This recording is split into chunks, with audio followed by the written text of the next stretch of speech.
د جنرال خوشحال سادات او نجیبه فایز ترمنځ لفظي شخړه. سلام، وخت مو په خیر. پام وکړئ د نن ورځې تازه خبر ته. په وروستیو کې د نجیبه فایز او جنرال خوشحال سادات ترمنځ لفظي شخړه د ټولنیزو رسنیو او ویډیوګانو لارې عامه شوې ده. شخړه هغه مهال پیل شوه چې جنرال خوشحال سادات چې پخوا د افغانستان د عامه ساتنې ځواکونو مشر و، د نجیبه فایز پر وړاندې تورونه ولګول.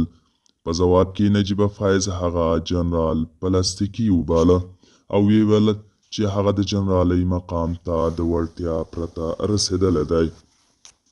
هغې دا هم وویل چې سادات د افغانستان د سقوط پر مهال له هېواده تښتي او اوس د خلکو غولولو هڅه کوي. د دوی ترمنځ دا لفظي شخړه د ټولنیزو رسنیو کارکوونکو پام ځان ته اړولی دی. د نجیبه فایز ویډیوګانې چې پکې هغې د سادات پر وړاندې خپل غبرګون څرګند کړی پراخ خپاره شوي دي. په ځینو ویډیوګانو کې هغې د سادات ادعاوې رد کړي او هغه یې د خلکو د دوکه کولو په هڅه تورن کړی دی. که څه هم دا شخړه تر ډیره د شخصي اختلافاتو بڼه لري، خو د ټولنیزو رسنیو له لارې یې پراخ انعکاس موندلی دی. دوی دواړو د یو بل پر وړاندې تورونه لګولي، خو تر اوسه کوم رسمي اسناد یا شواهد نه دي وړاندې شوي.